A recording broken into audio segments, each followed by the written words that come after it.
This Saturday from Atlanta, Georgia, WWE will be presenting Bad Blood. And there's a lot of personal rivalries on this card, from the Judgment Day to a tag team match to Hell in a Cell to another women's championship match. So let's get right into it. Let's kick it off with the former Judgment Day members, obviously Damian Priest leading the Judgment Day at SummerSlam as Finn Balor turned on his former tag team champion by costing him his world championship against the ring general, Gunther.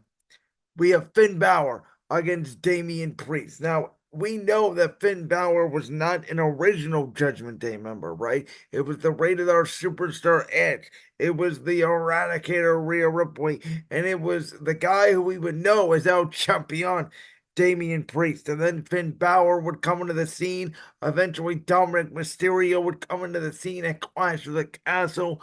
And for, would have been over 2 years, the Judgment Day as we knew it ran Monday Night Raw. But during that time, we had Finn Balor, multiple world championship matches against Seth Rollins, could not get the job done. Him and Damian Priest would go on to have a successful, undisputed tag team championship reign that would end at WrestleMania Saturday. And then the next night, El Champion would cash in his Senior Money in the Bank to become El Champion, obviously over Drew McIntyre, and that created a rift within the Judgment Day. Not only did that create a rift between the old Judgment Day, but when Rhea Ripley got injured, Damian Priest, according to Finn Balor, started becoming the leader when there was originally no leaders in the Judgment Day. You could see the tension building. And then on the same night where Dominic Mysterio double-crossed Rhea Ripley at SummerSlam and sided with Liv Morgan, Finn Balor double-crossed Damian Priest, and the new Judgment Day was born. And ever since, these two guys have been feuding. We had the mixed tag team match at Bash in Berlin. Now we have the one-on-one match here at Bad Blood. And in my opinion, I think that Finn Balor is going to go over here. It may not be by pinfall or submission. It may be disqualification. It may be shenanigans. I don't think this feud is going to end at Bad Blood. I think the rest of the Judgment Day, Carlito, JD McDonough, will get involved. They will create a distraction. Again, there's been a lot of emphasis the last couple of weeks on the numbers game of the Judgment Day holding down Damian Priest, Finn Balor nailing those coup de grace on his former tag team partner. Generally, when WWE does that, that usually means the babyface is going to go over at the PLE. I think there will be a couple of attempts for a coup de grace.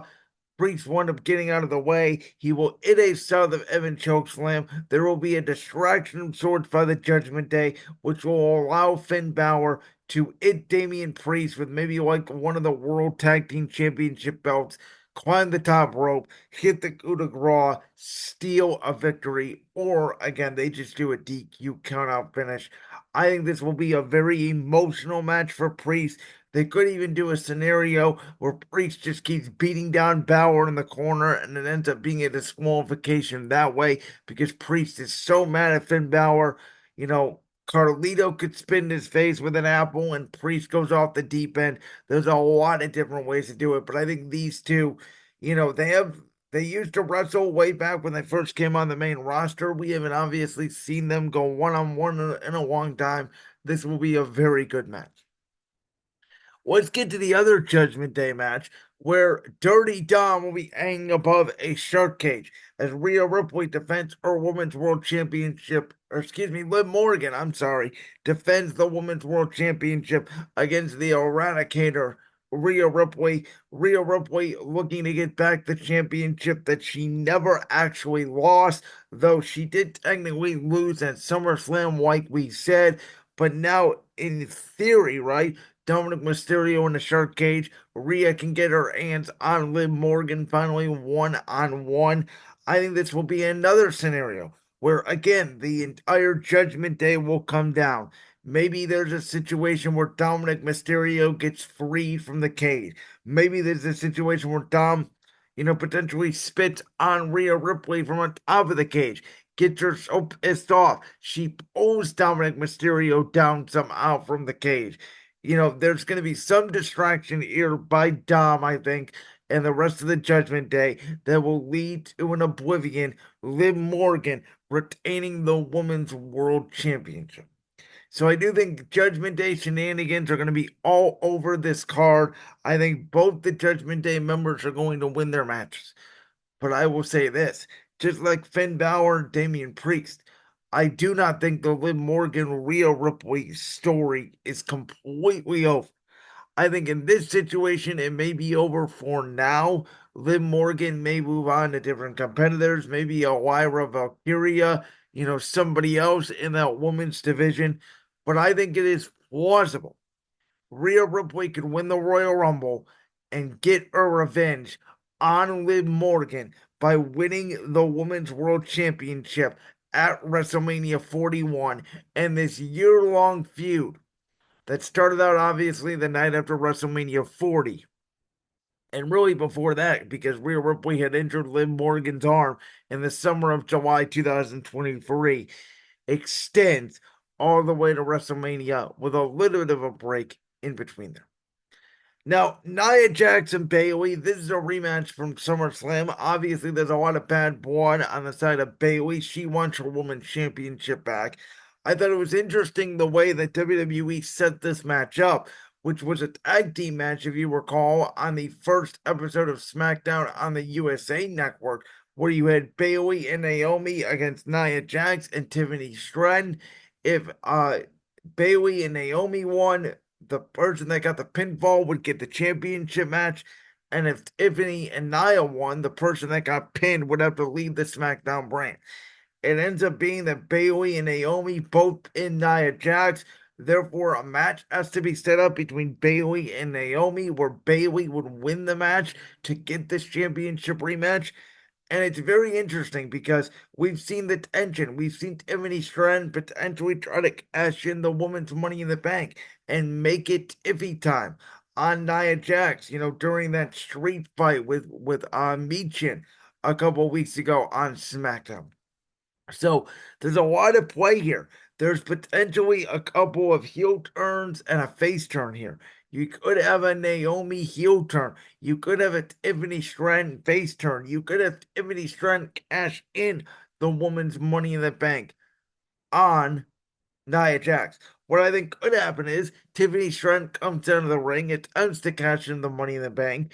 Naomi stops her. Bayley thinks she has the championship won in the bag, and all of a sudden, Naomi jumps up on the apron, kicks Bayley or something with the referee distracted.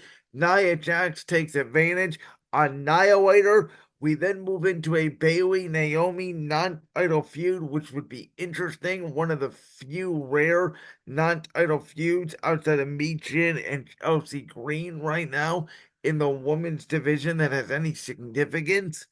And you also have those two high-profile stars, former world champions, going at it in a non-title feud.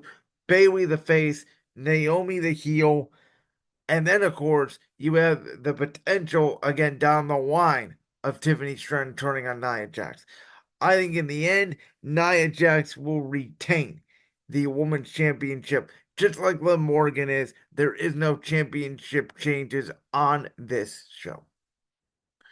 Then, we have a debate between what will be the main event and what will not be the main event. We obviously have the tag team match between Roman Reigns, Cody Rhodes, and the Bloodline.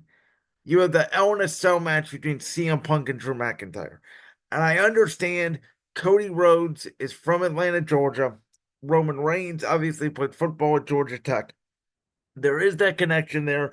It is Cody Rhodes and Roman Reigns, arguably the two biggest stars in WWE, against the Bloodline. We could have a return of Paul Heyman or a return of Jimmy Uso for the Bloodline side.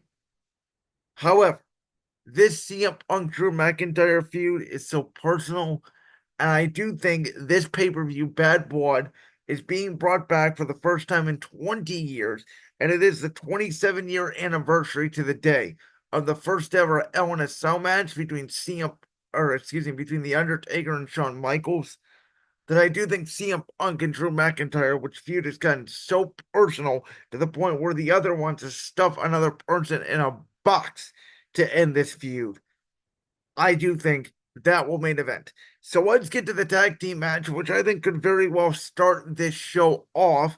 Though, I think the order could be the tag team match, then you get Finn Balor Priest, then you get the two women's matches, unless they want to split the women's matches up. But then do you want the two Judgment Day matches back to back? I don't know. It's a very interesting situation WWE has here with the opportunity with this bad blood card. But Cody Rhodes and Roman Reigns, this is like The Rock and John Cena teaming up at Survivor Series 2011. And there's a lot of implications from this. We know Kevin Owens is pissed off. We know Randy Orton is pissed off. What I think will happen, and is the only reliable situation here, is Roman Reigns is not going to be pinned by Jacob Fatu, by Solo Sikoa. We all know that. I think Roman Reigns and Jacob Fatu could be a match at Crown Jewel in Saudi. I think this is going to lead to Roman Reigns and Solo Sikoa finally fighting over the title of Tribal Chief at WrestleMania 41. Roman will have to go through Jacob Fatu first. Jacob Fatu will be an absolute animal in this match. To see him and Roman Reigns go one-on-one, face-to-face in the middle of the ring will be a moment. Reigns and Solo may clash, but I think it's going to be briefly. I think they're going to mostly keep Jacob Fatu the legal man in this match. Jacob Fatu will do the damage to Cody Rhodes. Roman Reigns will be the one who will make the hot tag. And obviously get going. I think Cody and Jacob Fatu will probably start the match. Could be Cody and Solo. But I think again, Roman will be the one to get the hot tag. It will be very interesting to see the reaction between Roman Reigns and Cody Rhodes, because when they've been in the ring together, Roman Reigns has gotten the bigger cheers. Obviously, Cody's from the area. What is that situation like with the OTC? But I think this match ends with Kevin Owens. Roman Reigns is laid out maybe in the barricade by Jacob Fatu. Kevin Owens appears out of nowhere as Cody Rhodes looks to It's Solo Sikoa with the crossroads, and Kevin Owens comes out of nowhere, stuns Cody Rhodes, shocks the WWE Universe. Maybe he's in a hoodie or something and takes it off even. And at Crown Jewel, we get Cody Rhodes defending the Undisputed Championship against a heel Kevin Owens, who has had enough with Cody Rhodes being the nice guy, trying to defend Roman Reigns, screwing him over in the Undisputed Championship match at the Bash in Berlin. Kevin Owens is tired of losing. He wants the Undisputed Championship. It's going to be a desperate KO. It's the return of the prize fighter. I can't wait to see it. And then to end, I talked about it. First time since, last year's Hell in a Cell match between Edge and Finn Balor, we get Hell in a Cell. First time WWE Bad Blood has been a PLE since 2004, the 27-year anniversary of the 1997 Hell in a Cell bout, the debut of Kane, Undertaker versus Shawn Michaels. Everything at stake between CM Punk and Drew McIntyre. This is only CM Punk's third one-on-one match since his return to WWE. They have all had stipulations. Seth Rollins is a special guest referee between him and Drew McIntyre. You add the Bash in Berlin strap match. Now they're 1-1. The question is, who wins Hell in a Cell? And I would love it for AJ Lee to appear to get involved in this match. I don't think it's going to happen. I do think she needs to kick Drew McIntyre in the balls. I don't think it's going to happen. Maybe they use the bracelet as a weapon. I don't know. The one thing I do know, this match is going to be violent. There is going to be blood. There is going to be bleeding. There is going to be weapons. I would love for them to use the strap again. Call back to their match at Bash in Berlin. I think there even is potential for these two guys to break the cell and go up top. Something we have not seen in a WWE Hell in a Cell match in a long time. I do think if this match main events, they have the opportunity to tear the absolute house down in this cell and make it one of the craziest Hell in a Cell matches in a long time. In the end, I think story wise, it actually makes sense for Drew McIntyre to win this match. I think if Drew loses to Punk, he would be so obsessed with Punk that he would want another match. I think if Punk loses to Drew, Punk will be more the man and be able to move on. And, Punk can take a break because Punk seems to be, in my opinion, on a part time schedule with WWE. Punk can move on to other things. Maybe there's a scenario now where they can't both be on the same brand. CM Punk gets traded to SmackDown or something like that. Give SmackDown a little more star power. Maybe even Drew would be the one who gets traded to SmackDown. Feuds with LA Knight for the United States Championship. That'd be an interesting aspect. But I actually think a Claymore by Drew McIntyre will put CM Punk down. CM Punk has shown the ability to put over stars in WWE. Him and Drew McIntyre have had such a personal feud. It's elevated them both. I don't think Punk needs to win in the feud. Drew needs to say for his character that he's been right on CM Punk, in my opinion, all along the last 2 months. McIntyre wins in a vicious, brutal Hell in a Cell encounter. So to recap, I do have Finn Balor defeating Damian Priest. I do have Liv Morgan retaining the Women's Championship against Rhea Ripley. I think both of those matches have interference in the Judgment Day. Dominic Mysterio could escape from the shark cage. Rhea Ripley could pull him down. I really don't know the scenario. I don't know if Dom stays in the shark cage the whole match. I think he could screw over his former mommy. I think Nia Jax retains the Women's Championship against Bayley because Naomi will turn heel on Bayley after stopping Tiffany Stratton from cashing in the Women's Money in the Bank briefcase. I do think that Solo Sikoa, Jacob Fatu, they will defeat Cody Rhodes and Roman Reigns. This is after Kevin Owens turns heel on Cody Rhodes, cost them the match, and Drew McIntyre wins inside Hell in a Cell against CM Punk. Like that clip from the Brand's World podcast? If so, make sure you go down there and hit that subscribe button. While you're down there hitting the subscribe button, make sure to also hit the notification bell so you never miss another upload. And make sure you check out all the other clips from the Brand's World podcast right here on YouTube.